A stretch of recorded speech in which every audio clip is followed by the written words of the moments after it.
పులి రామన్న వారి గూడెం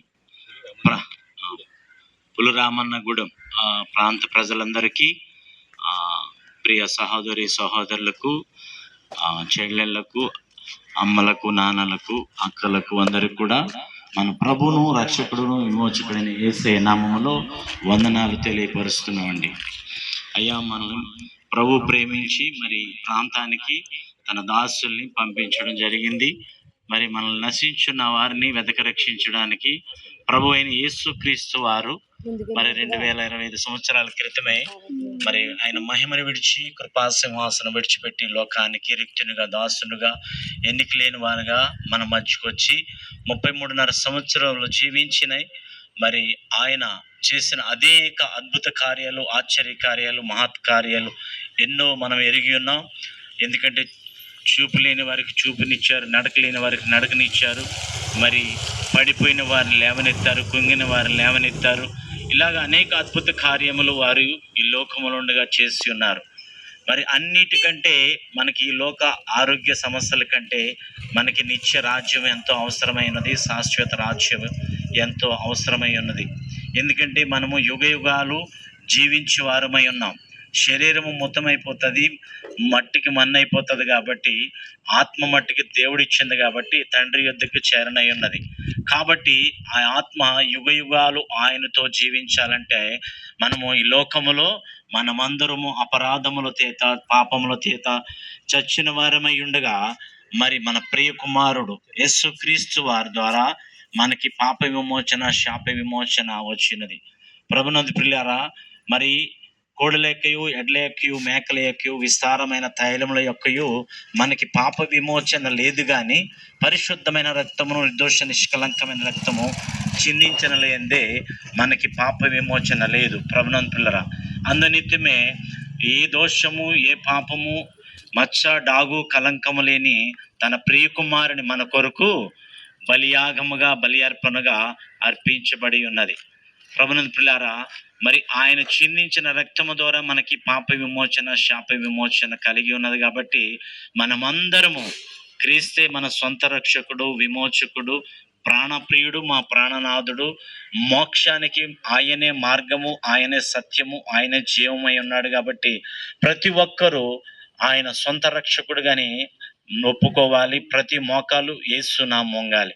ప్రభునందు ప్రియులారా, ఇదిగో నాయన ప్రభు చెప్తున్నాడు, ఏ భేదము లేదు, అందరూ పాపము చేసి ఆయన ఇచ్చు మహిమను పొందలేకపోతున్నాం. ప్రభునందు ప్రియులారా, ప్రభు అయితే ఎవరిని కూడా త్రోసివేయట్లేదు. ఆయన రంగు కానీ, మన ఉన్నతమైన స్థితి కానీ, లేకపోతే మన ఉన్నతమైన భాగ్యము కానీ ఏమీ చూడట్లేదు. కానీ ప్రతి ఒక్కరిని ప్రేమిస్తున్నాడు ఆయన. ఆయన ప్రేమలో ఏ మార్పు లేదు. అందరినీ ప్రేమిస్తున్నాడు, ఒకే రీతిగా ప్రేమిస్తున్నాడు. ఉన్నవారు, ధనవంతులు, బలవంతులు, జ్ఞానవంతులు, విజ్ఞావంతులు ఎవరైనప్పటికీ ఇదిగో నా యొద్దకు వచ్చిన వారికి ఎన్నడూ నేను త్రోసివేయను అని సెలవిస్తున్నాడు. కాబట్టి ప్రతి ఒక్కరము మనము విరిగి నలిగిన హృదయముతో ఆయన సన్నిధికి వెళ్ళినట్లయితే ఆయన మనల్ని విమోచించే దేవుడుగా ఉన్నాడు, రక్షించే దేవుడుగా ఉన్నాడు, కాపాడే దేవుడుగా ఉన్నాడు, పోషించే దేవుడుగా ఉన్నాడు, సంరక్షణించే దేవుడుగా ఉన్నాడు, క్షేమాన్నిచ్చే దేవుడుగా ఉన్నాడు. ప్రభునందు ప్రియులారా, ఈ లోకములో మనకెవరైనా మంచి కాపరి ఉన్నాడంటే ఆయనే మనకు ప్రధాన కాపరి, మన ఆత్మ కాపరి. ఇదిగో ప్రభునందు ప్రియులారా, ఈ లోకంలో మనం చేస్తూ ఉంటాము, మన అనేక వాటికి కాపరిగా ఉంటాము. పొలానికి కాపరిగా ఉంటాం, గొడ్లకి కాపరిగా ఉంటాం, గొర్రెలకి కాపరిగా ఉంటాం, అనేక సమస్తాలకి కాపరిగా ఉంటాం. కానీ ప్రభువైన యేసుక్రీస్తు వారైతే నీకు మాకు కాపరిగా ఉన్నాడు. ఎందుకంటే మనము లేచిన కానించి ప్రతి దినము కూడా అనేక సమస్యలు గుండా, ఇరుకులు గుండా, ఇబ్బందులు గుండా, శోధనలు గుండా వెళుతూ ఉంటాం. వాటన్నిటి నుంచి తప్పించబడాలి, విమోచించబడాలి, మనకి రక్షించబడాలంటే ఇదిగో ప్రభువైన యేసుక్రీస్తే మనకి మంచి కాపరిగా ఉన్నాడు. ప్రభునందు ప్రియులారా, ఆయన తప్ప వేరొక కాపరి లేడు. ఆయన మనకు ప్రధాన కాపరిగా ఉన్నాడు. ఎందుకంటే ఆయన మన స్వరూపంలో చేసుకున్నాడు. కాబట్టి ఆయన స్వరూపంలో చేసుకున్నాడు, ఆయన అరిచేతుల్లో మనం చెక్కున్నాడు. ప్రభునందు ప్రియులారా, అందుకనే మన పాదములకు రాయ తగలకుండా ఎప్పటికప్పుడే ఆయన దూతలకు ఆజ్ఞాపిస్తూ మన రాకపోకల యందు అనునిత్యము అనుక్షణము కూడా ఆయన కనుదృష్టి మనకు తోడుగా ఉంటుంది. దేవునికి స్తోత్రం.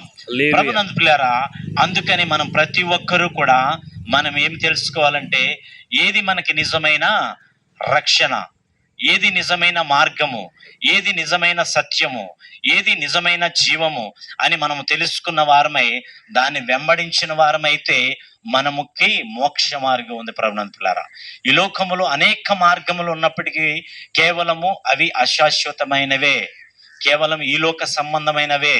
కానీ పరలోక సంబంధమైన మార్గం ఒకటి ఉంది. అదే నిత్య రాజ్యము, నిత్య జీవము, నిత్య మార్గము. అది కేవలం ప్రభు అయిన యేసు క్రీస్తు ద్వారా తప్ప మరొకరి ద్వారా, వేరొకరి ద్వారా మార్గము లేదని ప్రభువే సెలవిస్తున్నాడు. నేనే మార్గము, నేనే సత్యము, నేనే జీవము అని సెలవిస్తున్నారు. కాబట్టి ప్రతి ఒక్కరు మనము క్రీస్తే సొంత రక్షకుడని మనము నోటు ద్వారా ఒప్పుకోవాలి. ప్రభునంతులారా, మరి ఈ ప్రాంతాన్ని ప్రేమించి సేవకుల్ని, దాసుల్ని తణుకు ప్రాంతాన్ని నుంచి ఈ ప్రాంతానికి నడిపించాడు.